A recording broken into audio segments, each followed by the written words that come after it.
violence Democrats have normalized in their cities. Viewer warning, this is tough to watch.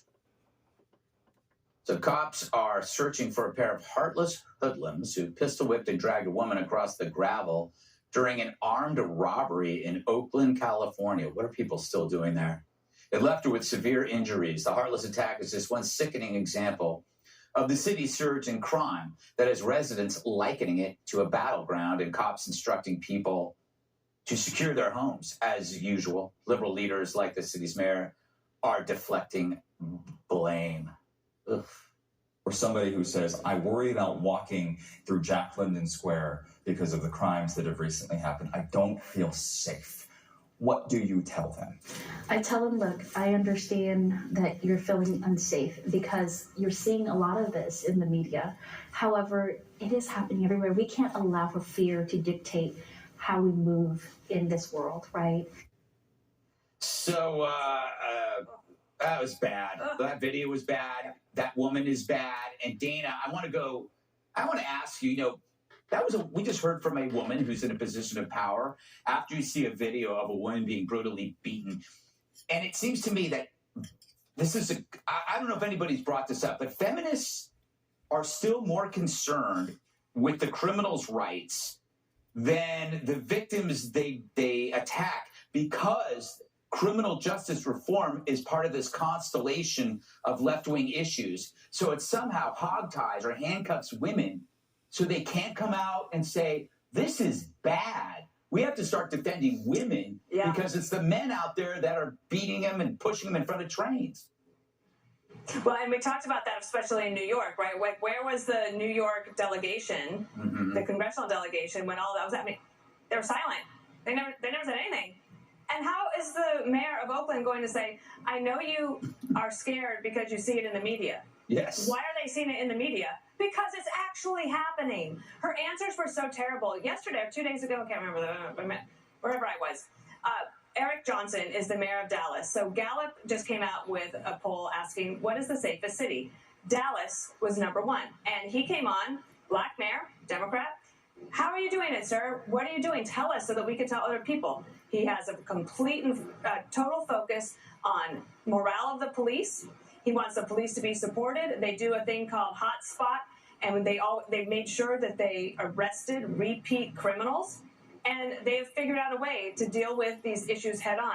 If I were in Oakland and she said that, I would start a recall petition immediately.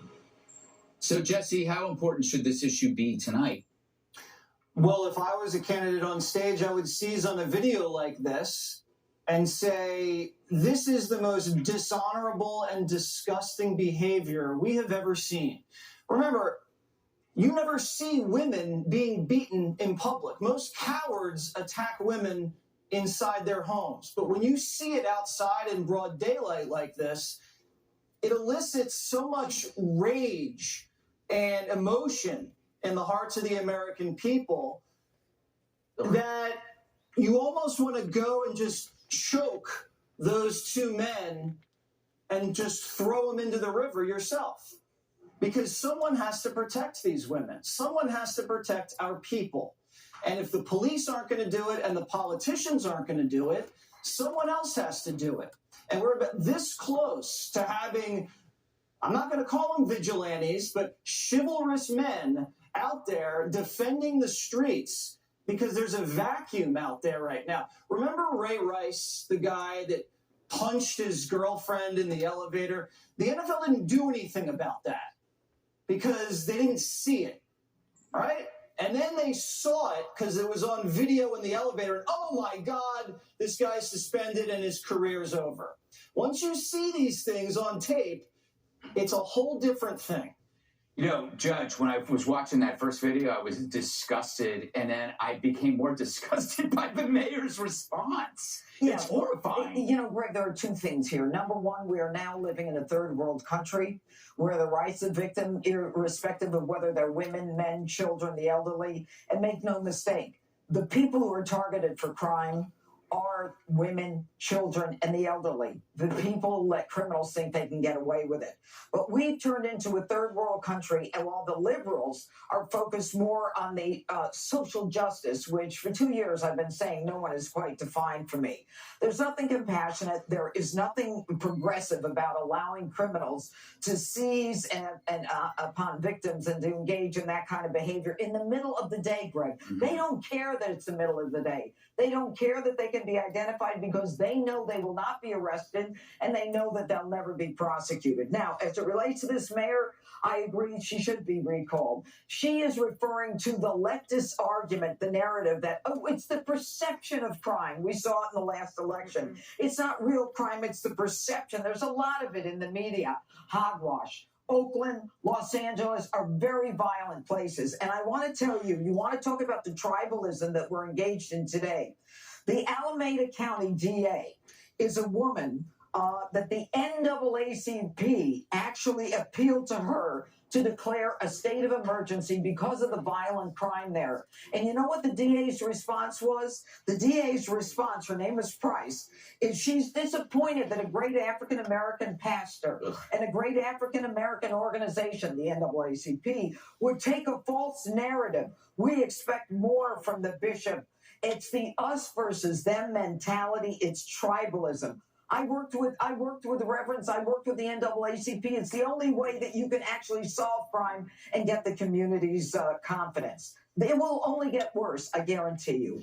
You know, Harold, I'm relatively young, my mid-30s.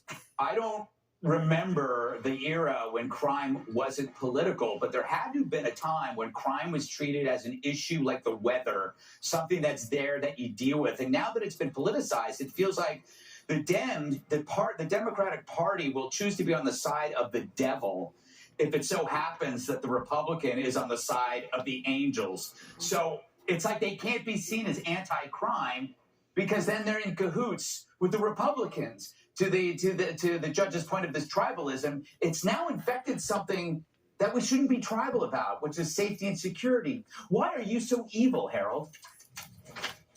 You know, I feel like it's a conversation we had in the green room, but I'm not there. The fact that Dana started her answer, I thought so eloquently with the example of what's happening in Dallas, where you have an African-American Democrat mayor, where his city's been called number one. I've said many times on the show that if I were Vice President Harris and her team, I would try to reset and reboot her political fortunes by having her travel around the country and understand better what's working and what's not working as we think about ways to fight crime, to make communities safer. There's no question, in big urban cities, the quality of life has diminished greatly. I also agree with Dana. They should recall the mayor of Oakland.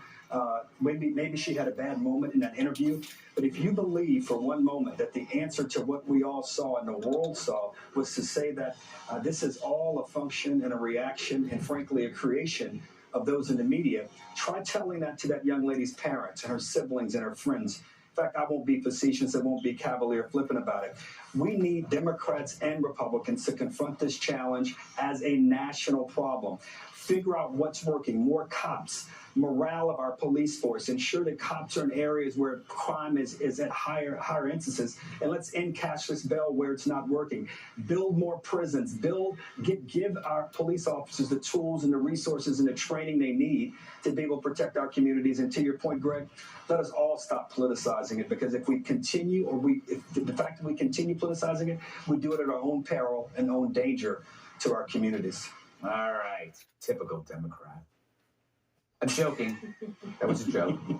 Up next, angry trans activists hurling